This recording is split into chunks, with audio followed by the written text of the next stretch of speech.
Voilà pour la deuxième capsule sur la question est-ce que des baptistes peuvent être baptisés du Saint-Esprit?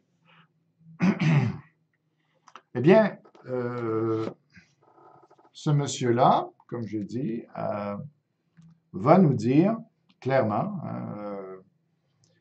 si vous n'avez pas parlé en langue euh, d'une façon spontanée, eh bien, vous n'avez pas le baptême de l'Esprit. OK? Vous êtes sauvés, vous pouvez être sauvés. Hein? Beaucoup de gens sont sauvés. Dans nos églises, ils vont accepter qu'on est sauvé, qu'on est né de nouveau. Mais on n'est pas baptisé de l'Esprit parce que le parler en langue ne s'est pas manifesté dans notre vie. Alors, bon, je ne prétends pas que tous les baptistes n'ont pas parlé en langue, je ne pense pas que ce soit le cas, mais disons que c'est pas, on ne s'attend pas à ça systématiquement, et surtout, on ne relie pas le parler en langue avec le baptême de l'Esprit, comme l'entend un monsieur comme ça, parce il représente plusieurs autres personnes qui pensent comme lui. Alors, il va falloir absolument qu'on définisse c'est quoi ça le baptême de l'Esprit. Ça va être important avec la parole de le regarder, clairement. Alors, donc lui, dans son plan, lui, il sépare le salut du baptême de l'Esprit. Le salut, c'est une première expérience, on va dire, avec Dieu ou avec le Saint-Esprit. Puis le baptême dans l'Esprit, c'en est une deuxième. C'est pas parce qu'on a la première qu'on a nécessairement la deuxième. Et la deuxième est extrêmement importante. OK, alors, bon, on va poser la question. Alors, est-ce qu'on peut être sauvé sans être baptisé de l'Esprit? Hein, est-ce qu'on peut être sauvé sans être baptisé de l'Esprit? Alors, on va revenir sur des bases. Hein, on va se poser la question dans cette capsule-là, c'est quoi ça être sauvé? Hein? Une question bien simple. Hein, on n'arrête pas dans nos églises de parler de salut, de salut, de salut. Mais peut-être qu'on serait surpris chez certains, si on leur demandait, t'es sauvé de quoi, toi? C'est quoi être sauvé? J'ai l'impression que on bafouillerait peut-être un peu. Certains bafouilleraient un peu, certains bégaieraient, certains seraient embêtés. Tu sais. D'autres répondraient certaines choses qui sont exactes, mais sans avoir certainement le tableau complet de ce que ça veut dire être sauvé. Alors, on va se poser la question, c'est quoi ça, être sauvé? Et puis, est-ce que ça, dans cette définition-là d'être sauvé, est-ce qu'on peut exclure le Saint-Esprit? Est-ce qu'on peut exclure le baptême de l'Esprit? Ah, c'est une bonne question, n'est-ce pas? Donc, on va regarder que veut dire être sauvé. On va répondre à cette question-là dans cette capsule ici. Que veut dire être sauvé? Alors, je n'ai pas fait une étude exhaustive. J'y vais un peu avec mon expérience de pasteur. Je n'ai pas repris le terme salut, sauvé, tout ça, tous les termes connexes dans le Nouveau Testament. Et voir, c'est ça, si le Saint-Esprit était, jusqu'à quel point le Saint-Esprit était rattaché à ça. Je n'ai pas fait une étude exhaustive. Je le ferai à un moment donné, mais pour aujourd'hui, je ne l'ai pas fait. Par contre, ça ne veut pas dire que ce que je vous dis n'est pas vérifié. Alors, je pense d'abord que être sauvé, ben, si on y va avec Romains 5, ça dit Verset 1, ça dit, étant donc justifiés par la foi, nous avons la paix avec Dieu par notre Seigneur Jésus-Christ, à qui nous devons d'avoir eu par la foi accès à cette grâce dans laquelle nous demeurons fermes, et nous nous glorifions dans l'espérance de la gloire de Dieu. OK. Alors, ici, le salut est exprimé par les termes justifié. Avoir la paix avec Dieu. Alors, il faut bien comprendre que dans les premiers chapitres de Romains, Paul nous a présenté le fait qu'on est pécheur par nature, peu importe qui on est, et que de ce fait, nous sommes les ennemis de Dieu.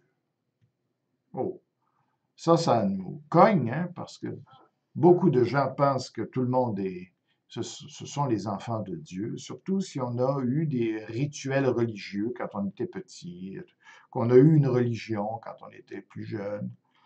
Alors, beaucoup pensent qu'ils sont les enfants de Dieu, alors qu'ils ne le sont pas du tout, qu'ils n'ont pas réalisé qu'ils sont sous la colère de Dieu.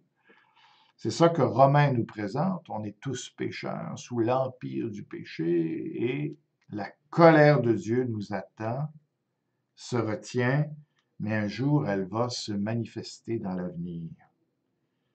C'est dans ce contexte-là qu'il dit, ici, Paul dit que quand on met la foi en Jésus-Christ,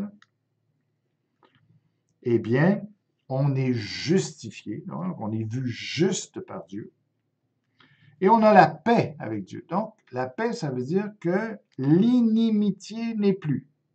OK? Il va le dire plus loin d'ailleurs. À plus forte raison donc, au verset 9, maintenant que nous sommes justifiés par son sang, serons-nous sauvés par lui de la colère. Car si lorsque nous étions ennemis, nous avons été réconciliés avec Dieu par la mort de son Fils, à plus forte raison, étant réconciliés, serons-nous sauvés par sa vie. Donc, on était ennemis. Être sauvé, ça veut dire, dans ce contexte-là, trouver la paix avec Dieu par la justification, de façon à ce que Dieu soit apaisé envers nous, de façon à ce que Dieu ne soit plus notre ennemi, mais notre ami. Alors, voilà. Premièrement, le salut, c'est ça. Ici, dans le passage, il va plus loin que ça. Quand il parle du salut, il va aller jusqu'à être dans la gloire. C'est ça que ça veut dire, être sauvé. C'est que ça veut dire qu'on va avoir part à la gloire de Dieu. Hein? C'est ça que ça veut dire dans le contexte ici, parce qu'il dit,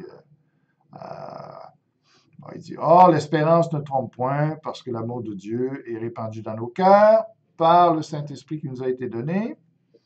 Puis, il dit, même avant, excusez, c'était le verset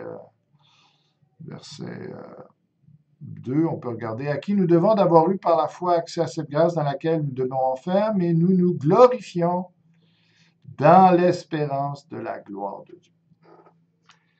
Alors, premièrement, hein, c'est...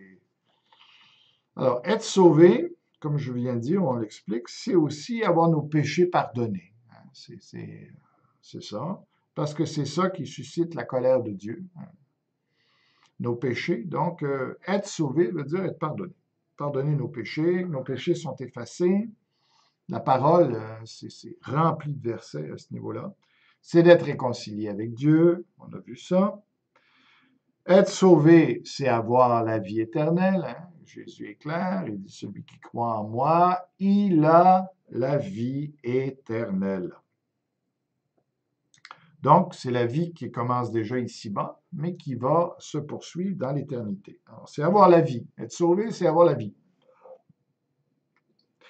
Être sauvé, c'est aussi naître de nouveau.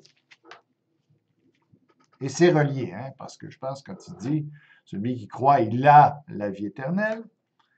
La vie éternelle, je veux dire, ça implique une naissance. Hein. Si je n'avais pas la vie avant, j'étais mort avant, je suis venu à la vie, ça sous-entend évidemment une naissance, hein, où cette vie-là vient dans ma vie.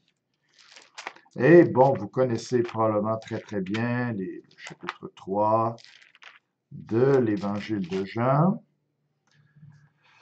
Ça dit clairement, ça parle clairement de salut là-dedans, hein, parce qu'il dit, puisque Jésus dit, en vérité, je te le dis, si un homme ne naît de nouveau, il ne peut voir le royaume de Dieu. Il va reprendre un peu plus loin, ne peut entrer dans le royaume de Dieu. Alors, la nouvelle naissance est nécessaire et elle nous fait entrer dans le royaume de Dieu. Alors, on a raison de dire, ce monsieur Shavda dit très clairement que quelqu'un qui accepte Jésus-Christ, il est né de nouveau. Et puis, il est sauvé. Il a le salut. Hein. Alors, ici, c'est exprimé sous « il entre dans le royaume de Dieu ». Au lieu d'aller en enfer, hein, il entre dans le royaume de Dieu. C'est ça le salut. C'est pas juste pour ici-bas, de ce que Dieu est bien disposé envers nous et tout ça, mais c'est aussi de pouvoir un jour entrer dans le royaume de Dieu, voir la gloire. C'est ça le salut, finalement. Okay? On peut dire, si c'est naître de nouveau, on peut dire aussi que c'est appartenir à la famille de Dieu. Okay? Être sauvé, ça veut dire être un enfant de Dieu. Jean 1 va le dire, il dit cela. Mais à tous ceux qui l'ont reçu, à ceux qui croient en son nom, elle, la parole, la lumière, elle a donné le pouvoir de devenir enfant de Dieu, au pluriel, hein, lesquels sont nés, non du sang, ni de la volonté de la chair, ni de la volonté de l'homme, mais de Dieu. Donc, on est des enfants de Dieu. On est nés de nouveau, enfants de Dieu. Et par la même occasion, évidemment, gens de la famille de Dieu. Hein. On fait partie de la famille de Dieu. Il y aurait des versets qu'on aurait pu donner pour ça. Alors voilà, ça commence à préciser ce qu'est le royaume de Dieu, est-ce que c'est le salut. C'est aussi avoir l'esprit en nous. Ah, tiens, être sauvé, c'est avoir l'esprit de Dieu en nous. OK. Alors, le monsieur que je vous dis, il dit, lui, on peut être sauvé, mais pas recevoir l'esprit. Alors, on va préciser les termes, mais en tout cas, ce qui est clair, pas être baptisé de l'esprit. Il manque l'esprit. Il manque l'esprit. Alors, on va voir ça parce qu'on va vérifier si on peut être sauvé sans avoir l'esprit. J'ai plein de versets. Pour ça, on va étudier ça en détail. Donc, être sauvé, c'est avoir accès, comme je l'ai dit, au royaume de Dieu. C'est éviter toute condamnation, l'enfer. Hein, c'est clair que la parole parle de ceux qui ressuscitent pour la vie, ceux qui ressuscitent pour la mort, la honte éternelle. Donc, être sauvé, c'est aussi, hein, Romain va l'exprimer comme ça, Romain 8 va dire, il n'y a donc maintenant aucune condamnation pour ceux qui sont en Jésus-Christ. Alors, voyez-vous, c'est ça. Alors, si on est sauvé, il n'y a pas de condamnation. Okay? Pas d'enfer, excusez, je vais juste fermer la porte. Pas d'enfer. Euh, Aucune condamnation. Qui accusera les élus de Dieu? Hein, voilà. Alors voilà ce qu'est le salut.